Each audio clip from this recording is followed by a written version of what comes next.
Hello everybody! This is Trey Martinez once again, here to give y'all a quick fly-through of a level segment I blocked out, which is part of a larger quest that I recently designed named White in the Dark. All of the work you're about to see was part of an exercise in which I wrote a high-level quest design document from the ground up and created an accompanying level blockout for some of the mission beats. Since this video will mostly cover the level blockout portion of this exercise, I highly recommend you read the accompanying quest design document for full context and additional information regarding narrative goals, quest endings, gameplay, characters, and locales.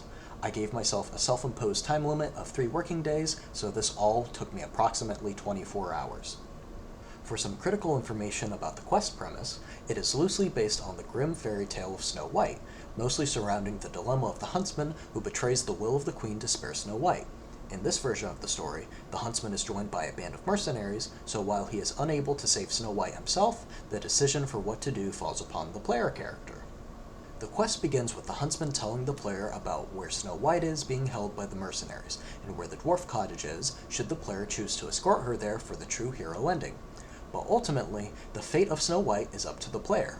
Will the hero escort her to the dwarf cottage, or back to the Witch Queen to claim the bounty? Will Snow White even survive this encounter, or will the player callously wipe out the entire camp for their own gain? All of these decisions are up to the player, and once again, the details are in the quest design doc. The game genre of this quest is a third-person action RPG game with parkour mechanics such as wall and tree climbing, and stealth mechanics such as stealth takedowns and creating noise distractions.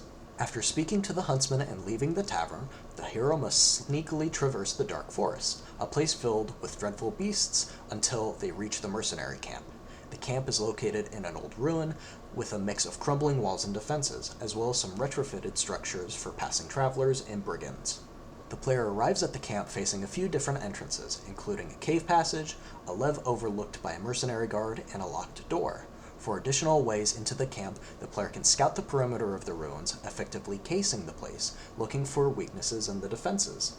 Some of these additional entrances include crumbling walls and trees that the player can climb up on, leading them to high vantage points. From there, the player can observe the layout of the camp, including tent locations and the patrol routes of watchful mercenaries. In this version of the quest, Snow White is being imprisoned in the tent located in the far back corner of the camp. However, there is definitely a reality in which Snow White's location is randomized to any tent in order to add additional replay value to the quest. There are multiple ways the player can go about searching the camp for Snow White. If the player takes the aforementioned cave passage at the beginning, it will actually lead them the deepest behind enemy lines among all the other entrances. The trade-off is lower visibility, not giving the player many opportunities to observe the camp layout, and since it is an enclosed space, it demands the most commitment from the player. Should the player approach from the front or side of the camp, they can use tree branches to sneak above enemy patrol routes, or hide in the tall bushes and snuff out lights to remain hidden. There are also 3 different doors the player can manually open, which serve 2 purposes. First, they give the player an easy means to escape if they choose to escort Snow White out of the camp. Second, opening the camp's defenses will lure in some of the beasts from the dark forest, which will attack the mercenaries and provide chaotic distraction that the player can use to their advantage. Once the player finds Snow White and decides her fate, the player must escape the camp, either escorting Snow White further through the dark forest to the dwarf cottage, or back the way they came to the Witch Queen's keep. Either way, the difficulty of their escape depends on how thoroughly the player planned and proceeded through the camp, so be careful. Overall, this quest aims to give the player many different choices in both gameplay and a narrative that reward player agency. I hope you all enjoyed this quick tour of this level segment, and thank you all very much for watching. This has been Trey Martinez. I'll catch you all next time.